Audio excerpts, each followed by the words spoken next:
Good morning dear students. आज हम सीखेंगे Hindi grammar. Hindi grammar chapter 15 page number 59।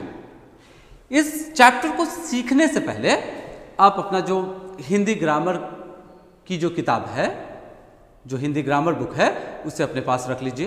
Page number 59 निकाल लीजिए और फिर मेरे साथ इस चैप्टर को सीखने की कोशिश कीजिए। चैप्टर 15 है विलोम शब्द। विलोम शब्द यानी ऑपोजिट वर्ड्स। किसी भी शब्द का जो ऑपोजिट वर्ड होता है वो आज हम यहां सीखेंगे कि हिंदी में कुछ शब्दों के ऑपोजिट यानी विलोम क्या है। विलोम शब्द को विपरीतार्थक शब्द भी कहते हैं। विपरीतार्थक यानी विपरीत, ऑपोजिट होता है। तो आइए एक बार इसको पढ़ते हैं। विलोम शब्द आय का विलोम होता है व्यय। पहली लेफ्ट हैंड साइड में जो भी शब्द दिए गए हैं वे शब्द हैं और राइट हैंड साइड में जो दिए गए हैं वो इन शब्दों के विलोम शब्द हैं। देखिए, आय, आय का मतलब होता है इनकम। आय का जो विलोम है वो है व्यय। अपना, अपना का विलोम यानी ऑपोजिट होता है पराया। अनुज, अनुज यानी छोटा, उसका ऑपोजिट होता है अग्रज। अग्रज यानी बड़ा। अनुकूल यानी हमारे अनुसार या हमारे उपयोग, मतलब हमारे लायक, अनुकूल। और इसका जो है ऑपोजिट होता है प्रतिकूल। चल, अचल, चंचल, स्थिर, घातक, रक्षक। घातक यानी जो मारने वाला है, रक्षक यानी रक्षा करने वाला, रक्षक। उन्नति, अवनति, गुरु, शिष्य। गुण, दोष, दोषी, निर्दोष। धनी, निर्धन। देव, दानव। प्रकाश, अंधेरा। आदर, निरादर। गमन, आगमन, शुभ, अशुभ। कृपालु, क्रूर। आर्द्र, शुष्क। सूरज, चांद। सजीव, निर्जीव। आस्तिक का विलोम होता है नास्तिक। आस्तिक अर्थात भगवान पर विश्वास रखने वाला व्यक्ति। नास्तिक यानी जो भगवान पर विश्वास नहीं करता है वो नास्तिक कहलाता है। अनुराग, विराग, अल्प, थोड़ा, और इसका ऑपोजिट होगा अधिक, बहुत। सुबह, शाम। चतुर, मूर्ख। घृणा, प्रेम। घना, छितरा। ग्रामीण, शहरी। गुप्त, प्रकट। गुप्त यानी जो दिखाई न दे या जो छुपा हुआ हो। प्रकट यानी जो सबके सामने हो। गहरा, उथला। नवीन, प्राचीन। नवीन यानी नया, प्राचीन यानी पुराना। निद्रा, जागरण।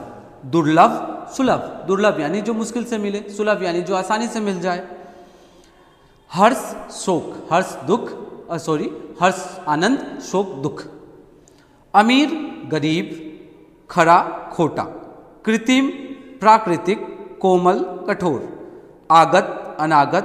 ज्ञान, अज्ञान। अर्थ का विलोम होता है अनर्थ।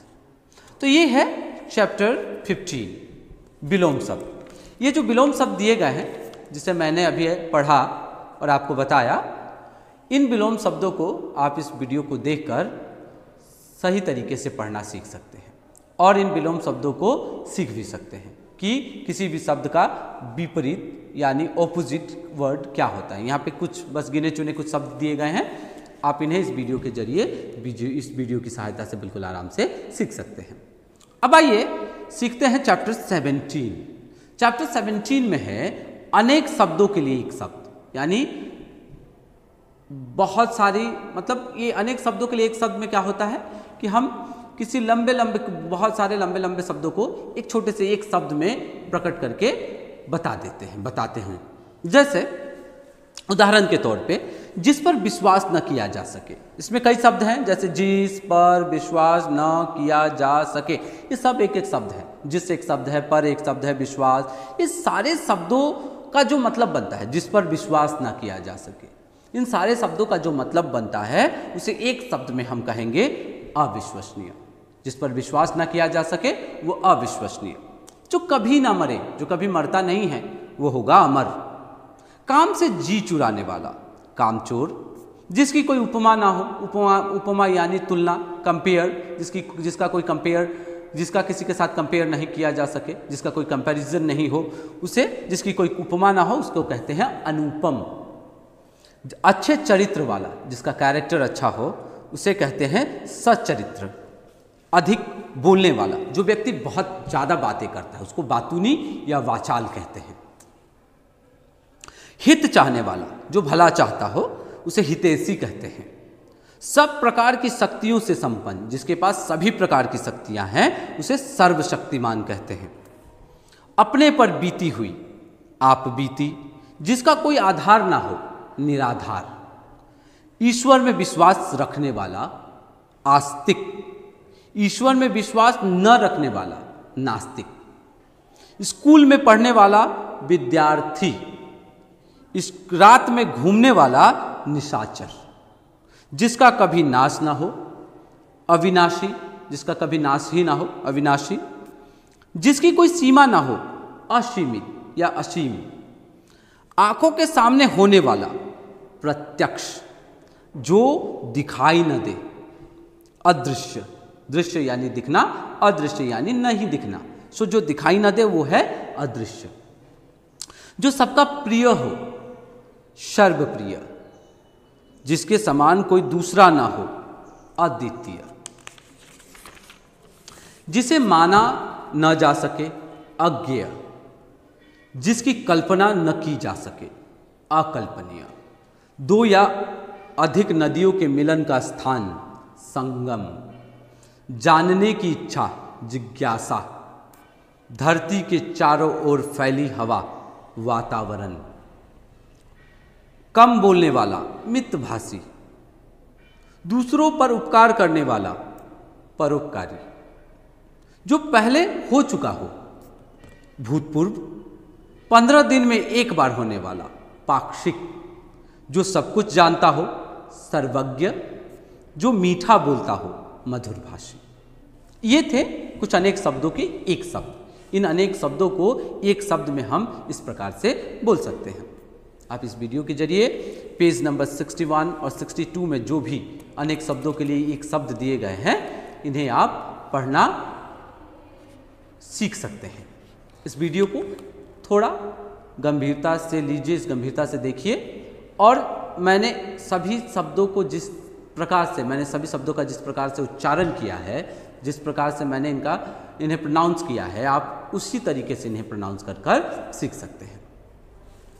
अब आते हैं चैप्टर 19 में। चैप्टर 19 है अनेकार्थक शब्द, वर्ड्स ऑफ डिफरेंट मीनिंग। क्या कभी कभी ऐसा होता है कि एक ही शब्द के कई मतलब निकलते हैं, कई डिफरेंट मीनिंग, मतलब कई डिफरेंट टाइप के मीनिंग हो जाते हैं। और इसी तरह के कुछ शब्दों के हम अलग अलग अर्थ जानेंगे आज। जैसे अंशु, ये जो शब्द है अंशु, इसके कई मतलब निकलते हैं। जैसे भगवान सूर्य को भी द सन जो है, सन को भी अंशु कहते हैं, सूर्य को अंशु कहते हैं। तो सूर्य से निकलने वाला किरण भी अंशु कहलाता है। सूर्य भी अंशु है। सूर्य के किरण से निकलने वाले जो किरण निकलता है, सूर्य से जो किरण निकलता है, उसको भी आप अंशु कह सकते हैं। वस्त्र, कपड़े को भी आप अंशु कह सकते हैं। अंक का मतलब होता है गिनती के अंक, नंबर। नाटक के अंक, अगर आप कोई नाटक देख रहे हैं, कभी थिएटर में कोई प्ले देख रहे हैं, तो उसमें जो अलग अलग सीन आते हैं वो एक एक अंक कहलाते हैं। गोद का मतलब जानते हैं आप लोग, उसको भी अंक कहते हैं। अंग, शरीर के अंग शरीर को भी अंग कहते हैं। भाग, अंग का असल अर्थ होता है, प्रकृत अर्थ होता है भाग या शाखा। योग का मतलब होता है जोड़ना, ऐड करना, प्लस करना। और जो योग का एक दूसरा मतलब होता है मुक्ति, किसी चीज से मुक्ति पाने को भी योग कहते हैं। योग का मतलब उपाय भी होता है, और योग ध्यान करना, योगासन करना, वो वाला एक योग भी होता है। यम का अर्थ होता है यमराज। फिर यम का एक अर्थ मृत्यु भी होता है। तो यम का अर्थ मृत्यु हो सकता है, यमराज हो सकता है, दमन करना हो सकता है, या शनि को भी यम कहते हैं हम। घन, घन के अर्थ हैं बादल, घना, यारी, घटा, हथौड़ा। इन अलग अलग शब्दों के लिए भी घन जैसे शब्द का हम प्रयोग करते हैं। जीवन, जीवन जल को भी जीवन कहते हैं। प्राण, हमारे अंदर जो आत्मा है, जो प्राण है, वो भी जीवन है। पुत्र, बेटे को भी जीवन कहते हैं।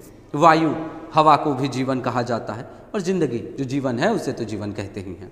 पानी, जलवायु, जल, कांति, जीवन।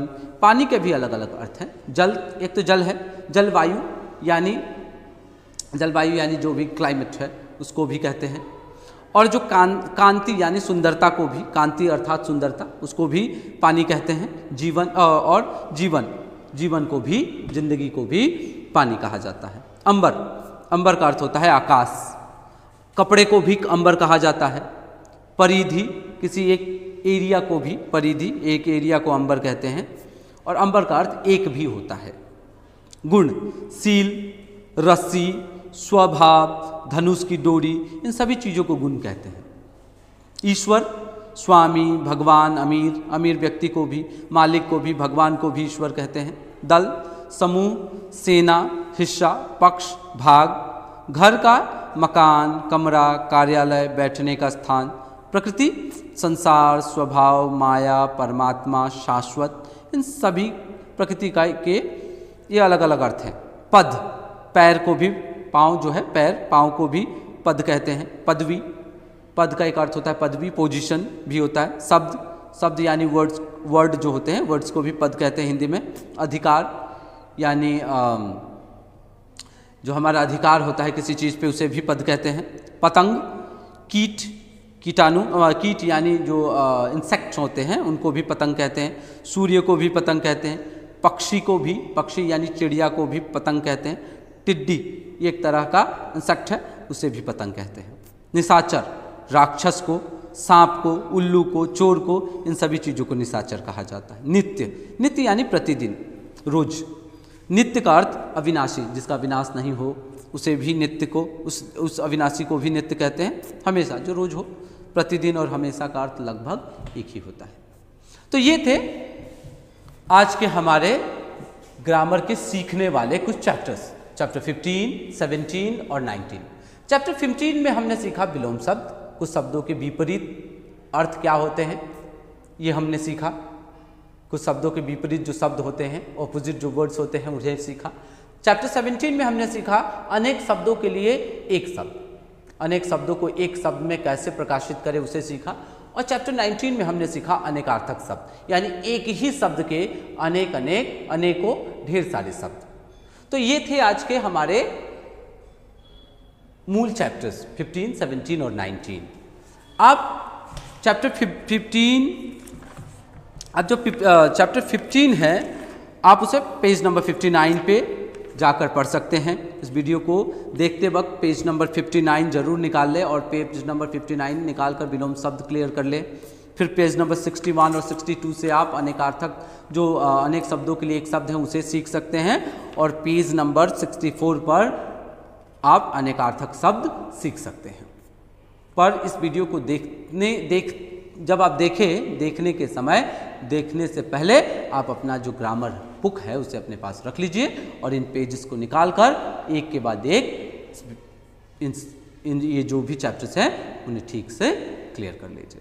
तो आज के लिए इतना ही, फिर मिलते हैं अगले क्लास में। तब तक के लिए धन्यवाद, अपना ख्याल रखिए और इन वीडियोस की सहायता से ग्रामर के इन चैप्टर्स को भी सही तरीके से क्लियर करते रहिए। बहुत बहुत धन्यवाद।